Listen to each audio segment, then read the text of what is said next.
Olá, tudo bem com vocês?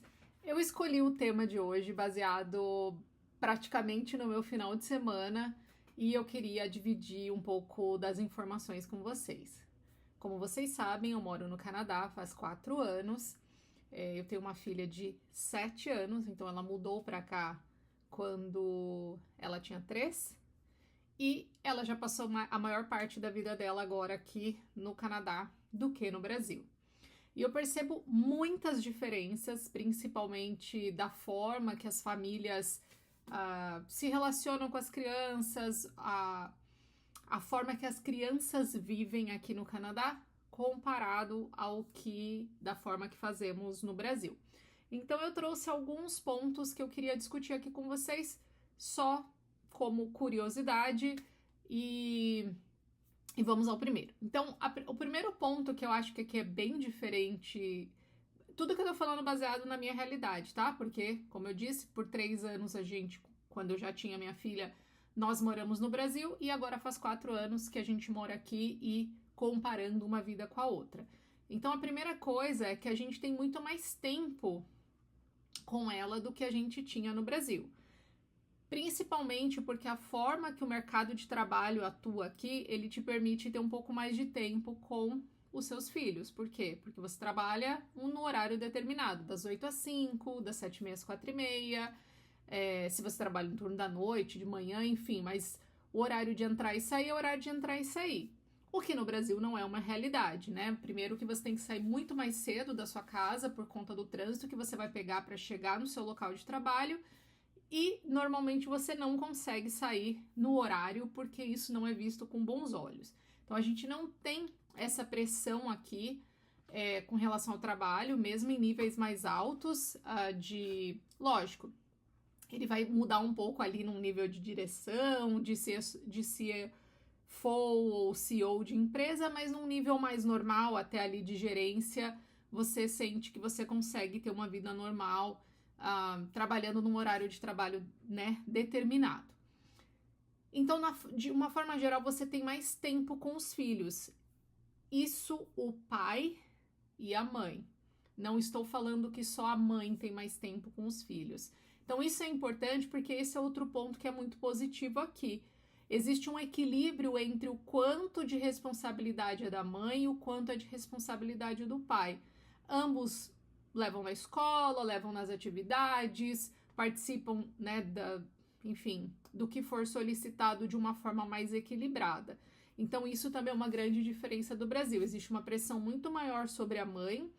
O pai, ele é praticamente ali um coadjuvante. Ele não precisa levar no médico, ele não precisa levar para dar vacina, ele não sabe o nome dos amigos da escola. O grupo do WhatsApp é um grupo de mães, não de pais. Então, essa é uma diferença que também para mim é muito gritante comparando o Brasil e o Canadá. Um outro ponto é que aqui você tem muito menos ajuda da família. E eu não estou dizendo só por mim, que a minha família tá lá no Brasil e eu tô aqui, mas estou dizendo do canadense de uma forma geral.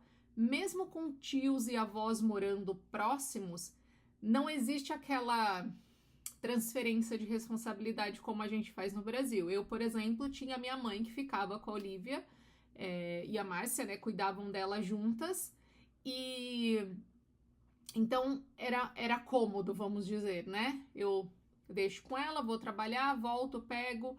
Aqui você tem que contar com serviços, ou você tem depois da escola para pagar, né, um aftercare, enfim. Você não tem tanta ajuda de vô, de vó, porque eles também têm a vida deles. Essa é a diferença aqui. Eles ou ainda trabalham, ou têm negócios, ou têm as atividades de esporte deles. Eles não abrem mão só para cuidar do seu filho, porque eles já cuidaram de você e, em tese, essa é a primeira responsabilidade. Não estou dizendo que nenhum vô, nenhuma avó ajuda, mas o que eu quero dizer é que eles não contam como uma certeza. Ah, não, ela fica na escola até as 3, todos os dias a avó vai pegar as 3 e trazer para casa e ficar com ela até as 5, quando eu voltar do trabalho. Não, não é assim que funciona. Eles estão lá para uma exceção, para um final de semana que você precise viajar ou que alguma coisa vai acontecer, mas eles não são as primeiras opções, digamos, da família. Então isso também é bem diferente. Eu percebo que as crianças aqui também têm muito menos tela, muito menos jogos eletrônicos, então na idade existe até meio que uma proibição na escola, né? Crianças até acho que 10 anos, 11 anos na escola eles não podem ter celular. Então, mesmo que ele tenha em casa, que também normalmente não é o caso, ele não pode levar para a escola. Então, eu acho que as crianças brincam muito mais de brincadeiras fora desse universo. Então, você vai no intervalo da escola, da escola da minha filha, por exemplo, as crianças estão correndo, jogando bola, brincando no chão, brincando de pendurar, de correr, de qualquer outra coisa que não seja sentado mexendo num celular ou assistindo alguma coisa.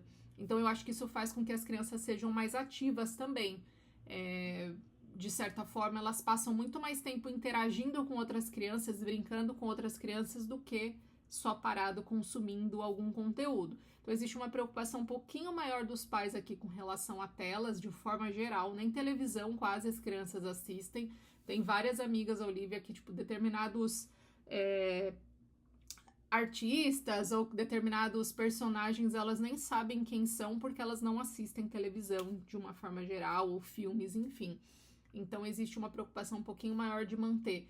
Mas, ao mesmo tempo, eu entendo porque isso existe no Brasil, porque você não tem estrutura, você não tem lugares seguros para você sair e brincar com seus filhos, você não tem tempo, então a tela acaba sendo um recurso a ser utilizado. Eu só estou dizendo as diferenças, não estou dizendo que um é vilão comparado ao outro.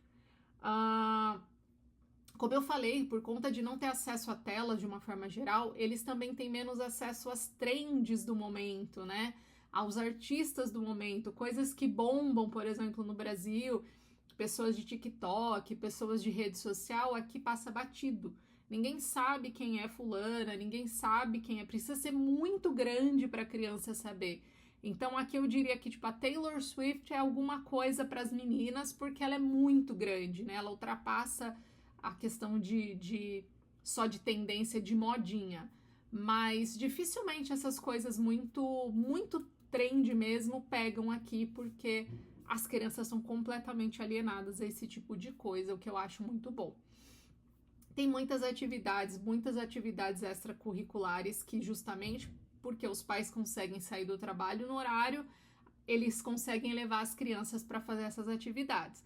E também tem os centros comunitários que têm atividades com custo um pouco mais baixo. Então, você consegue colocar a criança na natação, você consegue colocar numa ginástica, você consegue colocar no piano, enfim, no jiu-jitsu. Então, você consegue, com um custo não absurdo, manter a sua criança com atividades praticamente aí 3 vezes por semana, pelo menos. Então, grande parte dos amigos da Olivia tem várias atividades diferentes. Então, tem criança que faz patinação artística, tem criança que faz música, tem criança que toca bateria. Então, é um universo muito amplo, tem teatro, enfim. Até o próprio Kumon tem também aqui. O que eu quero dizer é que as crianças, justamente pelos pais terem tempo e pelos preços serem acessíveis, é possível que as crianças façam atividades. No Brasil, completamente diferente, é muito caro você manter uma atividade, a questão do horário para conseguir dirigir, o trânsito que pega, enfim, acaba sendo inviável nesse sentido. Eu acho também que aqui as crianças são crianças por mais tempo. Você vê crianças, meninas de 10, 11 anos, enfim, brincando mesmo, sabe, com outras crianças, correndo, subindo em coisas, andando de bicicleta, enfim, praticando algum esporte.